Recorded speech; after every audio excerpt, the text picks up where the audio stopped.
Hi viewers, welcome to our channel. ప్రస్తుతం మనతో పాటు సీనియర్ జర్నలిస్ట్ దాము బాలా సార్ ఉన్నారు. వారితో మాట్లాడారు. నమస్కారం సార్. నమస్తే సార్, లావణ్య అనే అమ్మాయి డ్రగ్స్ కేసులో పోలీసులకు పట్టుబడింది సార్. అయితే ఈ లావణ్య అనే అమ్మాయి మన టాలీవుడ్ హీరో రాజ్ తరుణ్ యొక్క గర్ల్ ఫ్రెండ్ అని చెప్తున్నారు సార్. మరి ఇష్యూకి సంబంధించి డీటెయిల్స్ ఏంటి సార్? మనం ఎప్పటి నుంచో అనేకసార్లు చెప్పుకున్నాం, సినిమా ఇండస్ట్రీకి డ్రగ్స్కి ఉన్న రిలేషన్షిప్. నిజానికి సినిమా ఇండస్ట్రీకే మాత్రమే ఉండదు, మిగతా సాఫ్ట్వేర్ వాళ్ళు డ్రగ్స్ తీసుకుంటున్నారు, కాలేజ్ పిల్లలు తీసుకుంటున్నారు, రకరకాల సెక్షన్స్ ఆఫ్ పీపుల్ డ్రగ్స్ తీసుకోవడం అనేది బాగా పెరిగింది. దీనికి కారణం ఏంటంటే జనం దగ్గర కొంత డబ్బులు పెరిగాయి, రెండోది ఫ్లో పెరిగింది. ఆ మధ్య బెంగళూరులో పరపర అగ్రహారం అని ఉంటుంది, అక్కడ జైలు ఉంది, సెంట్రల్ జైలు. ఆ సెంట్రల్ జైల్లో 3 నెలలు ఉండి వచ్చిన ఒక ఫ్రెండ్ నేను కలిసినప్పుడు అతను చెప్తున్నది ఏంటంటే దాదాపు 70% ఖైదీలు అక్కడ ఏదో ఒక రకమైన డ్రగ్ వాడుతున్నారని చెప్తున్నాడు. అంటే జైల్లోనే డ్రగ్స్ వ్యాపారం జరుగుతుంది, అక్కడే అమ్ముతారు, అక్కడే కొంటారు, అక్కడే అమ్ముతారు. అంతా కూడా అది స్టాఫ్కి, జైలర్స్కి, వార్డర్స్కి అందరికీ తెలిసే జరుగుతుంది, అది పెద్ద వ్యాపారం. సో 70% ఖైదీలు తీసుకుంటున్నారు, చాలామంది ఖైదీలు మత్తులోనే ఉంటున్నారు అనేది అతను చెప్పాడు. అతను కూడా షాక్ అయ్యాడంట అది చూసి. సో అప్పుడు అతను చాలామంది డ్రగ్ బ్యాచ్ని కలిశాడు, వాళ్ళతో మాట్లాడాడు, వాళ్ళు ఎలా తీసుకుంటున్నారు, ఎక్కడి నుంచి వస్తుంది అవన్నీ. సో ఈ రకంగా ఏంటంటే అన్ని సెక్షన్లు పెరిగాయి, కానీ సినిమా వాళ్ళ మీద ఎందుకు ఫోకస్ అంటే సినిమా పాపులర్ మీడియం కాబట్టి ఈజీగా ఇది ఫోకస్ అవుతుంది. సో ఆ రకంగా ఆ కాంటెక్స్ట్లో ఇప్పుడు రేవంత్ రెడ్డి అధికారంలోకి వచ్చినాక రేవంత్ రెడ్డి చాలా స్ట్రిక్ట్గా చెబుతున్నాడు, నేను దీన్ని ఆపుతానని. అది చూడాలి మనం, ఎందుకంటే ఇంతకంటే స్ట్రిక్ట్గా బీఆర్ఎస్ వాళ్ళు కూడా చెప్పారు. రోజుల తరబడి సినిమా వాళ్ళని, పూరి జగన్నాథ్, చార్మి ఇలాంటి వాళ్ళని రోజుల తరబడి విచారించారు. ఆ మధ్య కూడా ఆయన కేపీ చౌదరి అని కబాలి తెలుగు ప్రొడ్యూసరు, ఆయన్ని పట్టుకున్నామని, ఆయన దగ్గర దాదాపు 5,000 మంది ఫోన్ నెంబర్లు దొరికాయని ఇవన్నీ ప్రకటించారు. ఆ తర్వాత ఏమైంది? ఏమీ లేదు, ఫాలోఅప్ ఏం లేదు. సో ఇప్పుడు కూడా కాంగ్రెస్ గవర్నమెంట్ వచ్చినాక కూడా కొంతమందిని పట్టుకున్నారు. 31st డే కూడా దొరికారు, ఆ రోజు కూడా మనం చెప్పుకున్నాం. సో పోలీసులు కూడా మామూలుగా ఎలా ఉంటుందంటే, ఒక స్మాల్ టౌన్కి ఒక కొత్తగా ఇన్స్పెక్టర్ వచ్చాడనుకో చాలా స్ట్రిక్ట్గా ఉంటాడు 4 రోజులు. ఎందుకు స్ట్రిక్ట్గా ఉంటాడంటే అందరూ వచ్చి నన్ను గమనించుకోండి అని చెప్పడం అనమాట. అది ఒకసారి అందరూ వచ్చి గమనించుకున్నాక మళ్ళీ మామూలు అయిపోతుంది. అలాగా గవర్నమెంట్స్ మారినప్పుడు కూడా చాలా బేరాలు బలుకుతూ ఉంటారు, ఫైనల్గా ఏం జరగదు.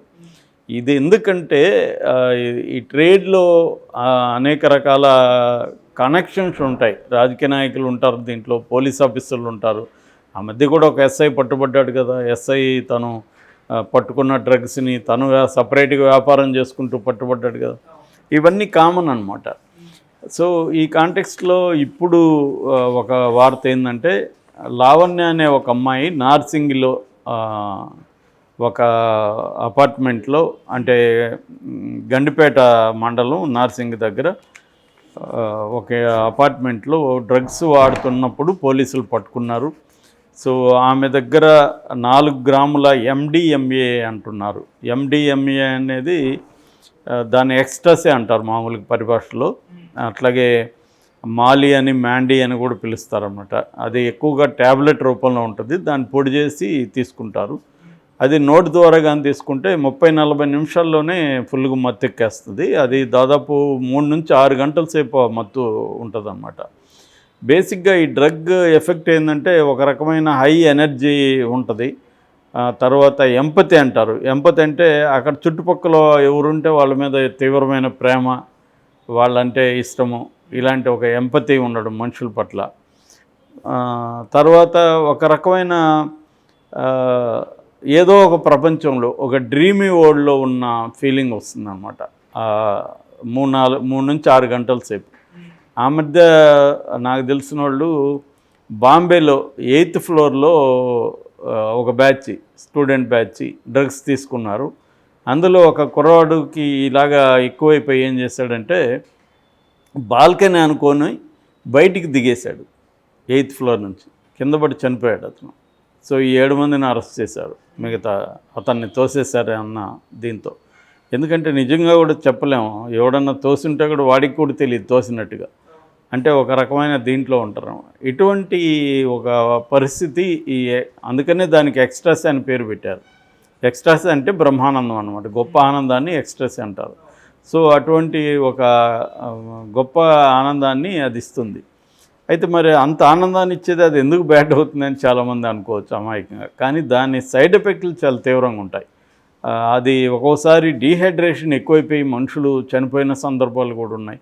చాలా మెదడు మీద చాలా తీవ్ర ప్రభావం చూపిస్తుంది అది. సో దీనివల్ల తర్వాత ఏమవుతుందంటే అడిక్షన్ ఫార్మేషన్ అంటాం. ఈ డ్రగ్కి అడిక్షన్ ఫార్మేషన్ కూడా ఉంటుంది అన్నమాట. అంటే బానిసలైపోవడం, అది లేకుండా బతకలేని పరిస్థితి వచ్చేస్తుంది. దాని తర్వాత దానికోసం ఏమన్నా చేయడానికి రెడీ అయిపోతారు. అమ్మాయిలు అయితే వాళ్ళు ఎవరితోనైనా గడపడానికి కూడా రెడీ అయిపోతారు, అది ఇస్తే చాలు. అట్లాగే అబ్బాయిలు కూడా ఏం చేయడానికన్నా రెడీ క్రైమ్ చేయడానికన్నా కూడా రెడీ అయిపోతారు అన్నమాట. సో అటువంటి అడిక్షన్ ఫార్మేషన్ ఉన్న డ్రగ్ల్లో ఇది ఒకటి MDMA. నేను చెప్పిన పరప్పన అగ్రహారం జైల్లో కూడా ఇది ఎక్కువ వాడుతున్నారని చెప్పాడు మా ఫ్రెండ్. దాని తర్వాత డిప్రెషన్ లాంటి సీరియస్ మెంటల్ కండిషన్స్ కూడా దీనివల్ల వస్తున్నాయి. డిప్రెషన్ కావచ్చు, బైపోలార్ కావచ్చు, ఇటువంటి ఒక కండిషన్ కూడా దీనివల్ల వస్తుందన్నమాట. సో ఇది మేజర్ అడిక్షన్ ఫార్మేషన్. అయితే మరి దీనికి ఎందుకు అలవాటు అవుతున్నారు యూత్? ప్రధానంగా దీన్ని యూత్లో కూడా యంగ్ బ్యాచే ఎక్కువ చేస్తున్నారు. మిడిల్ ఏజ్డ్ వాళ్ళ కంటే కూడా యంగ్గా ఉన్నవాళ్ళు ఎందుకు చేస్తున్నారని స్టడీస్ జరిగినప్పుడు వాళ్ళకి ఒక అడ్వెంచరస్ నేచర్ ఉంటుంది. రెండోది లైఫ్లో చాలామందికి ఏంటంటే డబ్బులు ఉన్న వాళ్ళు ఎక్కువ వాడతారు దీన్ని. వాళ్ళకి డబ్బులు ఉంటుంది కానీ తమకు ఏం కావాలి అనేది తెలియదు, క్లారిటీ ఉండదు. రెండోది ఒకవేళ క్లారిటీ ఉన్నా అది సాధించలేరు. ఇప్పుడు సినిమా వాళ్ళు ఎందుకు వాడతారనుకున్నప్పుడు సినిమాల్లో సహజంగానే సక్సెస్ అనేది వెరీ వొలాటిలిటీ అంటాం కదా, అంటే ఒకసారి వస్తుంది ఒకసారి రాదు. సో రానప్పుడు ఏంటంటే నీకు విపరీతమైన డిప్రెసివ్గా ఉంటుంది, ఎవరిని కలవాలనిపించదు, అందరి దగ్గర న్యూనతాభావం ఉంటుంది. సో దీనివల్ల దాని నుంచి ఎస్కేప్ అవడానికి ఎవరో ఫ్రెండ్స్ ఎవరో ఎక్కడో ఒక చోట అలవాటు చేస్తారు వీళ్ళు. సో ఇది వాడే కొద్దీ వాళ్ళకి బాగుంటుంది, ఆ ప్రపంచంతో ఎస్కేప్ అవ్వచ్చు. సో ఇలాగా చాలామంది అలవాటు అవుతుంది అన్నమాట. ఇంకొంతమంది ఓన్లీ వాళ్ళకి ఏ రకమైన ఇష్యూస్ లేకపోయినా అవుట్ ఆఫ్ బోర్డమ్ కావచ్చు, అవుట్ ఆఫ్ అడ్వెంచరస్ నేచర్ కావచ్చు, దాంతో కూడా చాలామంది ఇలాగా వెళ్ళిపోతారు. ఒక్కసారి వెళ్ళినాక దీని నుంచి బయటికి రావడం వెరీ వెరీ డిఫికల్ట్. ఖచ్చితంగా వాళ్ళని సైకాట్రిస్టులకు చూపించాలి, కొన్ని రకాల మెడిసిన్స్ వాడాలి, at the same time counselling తీసుకోవాలి. అది కొద్దిగా ప్రొలాంగ్డ్ ప్రాసెస్, వాళ్ళకి సపోర్ట్ సిస్టమ్స్ బలంగా ఉండాలి. ఇట్స్ వెరీ స్ట్రాంగ్ ఎఫెక్ట్ ఇస్తుందన్నమాట. సో ఈ క్రమంలో ఇప్పుడు లావణ్య అనే అమ్మాయి బేసిక్గా ఈమె మ్యూజిక్ టీచరు. ఈమె నిన్న 4 గ్రాముల MDMAతో పట్టుబడింది. తను రాజ్ తరుణ్ అనే ఒక హీరోతో తనకి లవ్ అఫేర్ ఉందని చెప్తున్నారు, వాళ్ళ గర్ల్ ఫ్రెండ్ అని. అది ఎంతవరకు నిజం అనేది మనకు తెలీదు, కాబట్టి మనం దాన్ని కన్ఫర్మ్ చేయలేము. బట్ అలాంటి వార్తలు అయితే వస్తున్నాయి. రాజ్ తరుణ్ కూడా దీనికి సంబంధించి స్పందించలేదు. సో ఈ అమ్మాయి వచ్చి కన్జ్యూమరే, ఈ అమ్మాయి పెడ్లర్ కాదని చెప్తున్నారు. There is a difference between consumer and peddler. Peddler అంటే ఏమో దాన్ని కమర్షియల్గా వేరే వాళ్ళకి అమ్మడం, వాళ్ళని పెడ్లర్స్ అంటారు. కన్జ్యూమర్స్ అంటే వాళ్ళు సొంతానికి ఉపయోగించుకునేవాడు కన్జ్యూమర్స్ అంటారు. సో ఈ అమ్మాయి కన్జ్యూమర్ అని చెప్తున్నారు. 4 గ్రాములు దొరికింది. బట్ ఈ అమ్మాయి మీద ఇది వచ్చి ఈ ఆపరేషన్ చేసిందంతా కూడా మాదాపూర్ ఎస్ఓటి అంటే స్పెషల్ ఆపరేటింగ్ టీమ్స్ అని పనిచేస్తున్నాయి దీనికి సంబంధించి.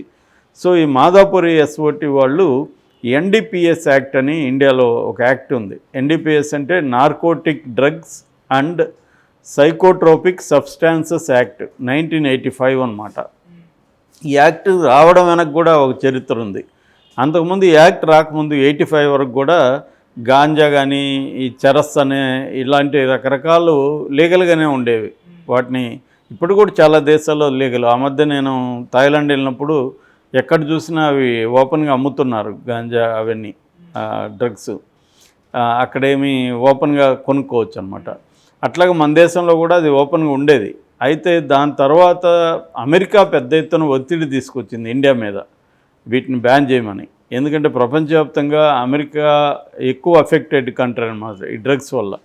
దానివల్ల ఆ ప్రెజర్కి లొంగి రాజీవ్ గాంధీ ప్రభుత్వం దీన్ని బ్యాన్ చేస్తూ ఈ చట్టాన్ని తీసుకొచ్చింది, ఎన్డీపీఎస్ చట్టాన్ని. ఈ చట్టం ప్రకారం స్మాల్ గ్రామ్స్ ఉంటేమో 1 సంవత్సరం వరకు జైలు శిక్ష ఉంది మినిమం, 10,000 వరకు ఫైన్ ఉంటుంది.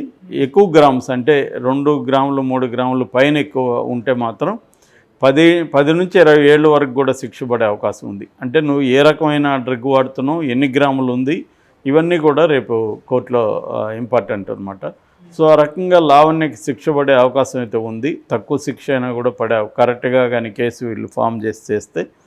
ఎందుకంటే ఈ లావణ్య ఆల్రెడీ రేవ్స్ పార్టీలు కూడా కండక్ట్ చేస్తుందని చెప్తున్నారు. సో పోలీసులు దీన్ని ఎంతవరకు ముందుకు తీసుకెళ్తారు, వీళ్ళ మీద ప్రెజర్ ఉంటుందా అనేది చూడాలి మనం.